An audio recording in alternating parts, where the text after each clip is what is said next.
Prêt pour un défi incroyable? Imagine que tu dois passer 2 mois dans une prison où les repas sont des festins Michelin. Ici, tu pourrais savourer des escargots à la française ou des homards d'Australie. Tout ce que tu peux imaginer est là.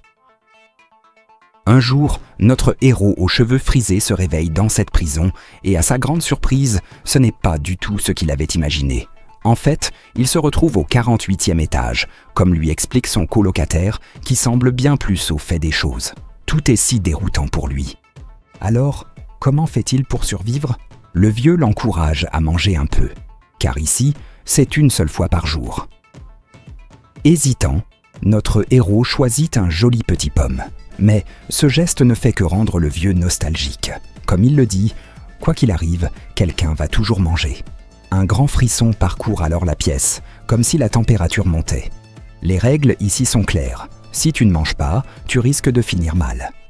Le vieux l'informe que la nourriture est un luxe là-bas. Tout en réfléchissant, il jette la peule au loin, désespéré. Le lendemain, curieux, il demande au vieux combien d'étages il y a. Le vieux ne sait pas trop, mais il lui confie qu'il a déjà atteint le 132e étage, un endroit que même lui décrit comme un véritable enfer sans un seul os à grignoter. Il sort alors un énorme couteau de 2 mètres, et notre ami se dit qu'il faut vite réagir. Une semaine plus tard, affamé, il se résout à goûter à la nourriture, bien qu'il soit écœuré. À sa grande surprise, il découvre que c'est plutôt bon. Il commence à s'impliquer davantage dans cette étrange routine.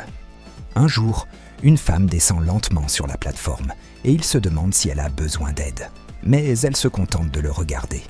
Le vieux lui explique que cette femme descend chaque mois à la recherche de sa fille perdue. Mais personne ne sait vraiment ce qu'il en est. En observant tout cela, il est choqué de voir la femme revenir, apparemment blessée par 2 hommes. Le temps passe. Et il commence à s'adapter à sa nouvelle vie. Un monde où la nourriture devient une bataille quotidienne et où chaque étage cache un secret. Une nuit, le vieux lui dit de prier, car il sent une odeur de tranquillisant dans l'air. À son réveil, il se rend compte qu'il est solidement attaché au lit. Le vieux lui confie qu'ils sont tombés au 171e étage, où il n'y a absolument rien à manger. Il est alors plongé dans un monde de cris terrifiants provenant de l'étage du dessus. Les règles sont simples. Soit ils mangent, soit ils se font manger. Au fil des jours, ils se rendent compte que la situation est de plus en plus délicate. Alors que le vieux commence à sacrifier une petite partie de son propre corps pour nourrir notre héros, une femme surgit pour l'aider à s'échapper. Elle l'emmène, mais les 2 amis sont déjà bien affamés. Un mois plus tard, notre héros se réveille, mais cette fois, il est avec une femme qui travaille là. Elle lui révèle qu'il y a 200 étages dans cette prison et que la nourriture est rationnée en fonction de tous. Si tout le monde s'unissait, il n'y aurait pas de hiérarchie.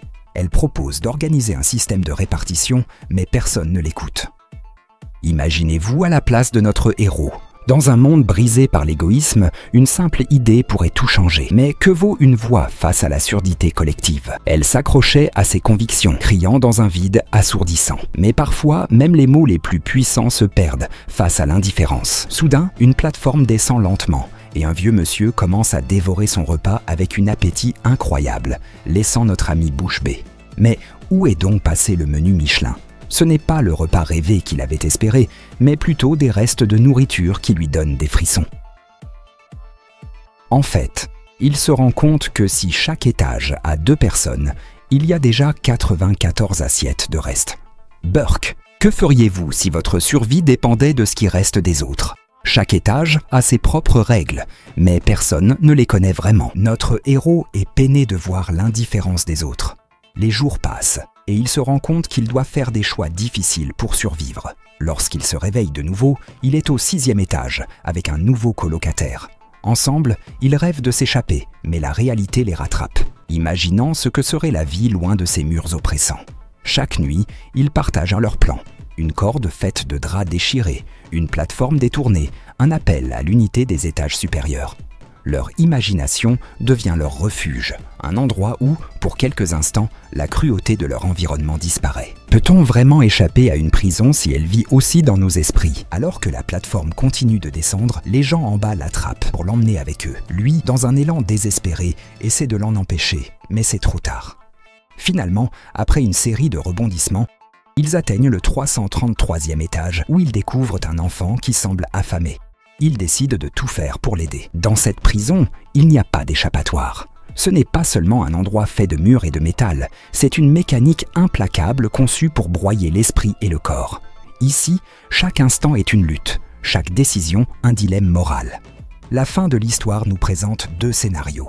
L'un où l'enfant réussit à transmettre un message pour changer le système, et l'autre où tout cela n'est qu'un rêve, un simple pudding qui ne sera jamais compris par ceux qui dirigent. Ce film est une belle métaphore de notre société moderne, montrant les difficultés d'atteindre l'égalité lorsque des niveaux de hiérarchie existent. Alors, après avoir vu ce film, quelles sont tes réflexions? Qu'est-ce que ça t'inspire? Qu'avez-vous pensé de ce fameux film? Partagez votre avis dans les commentaires.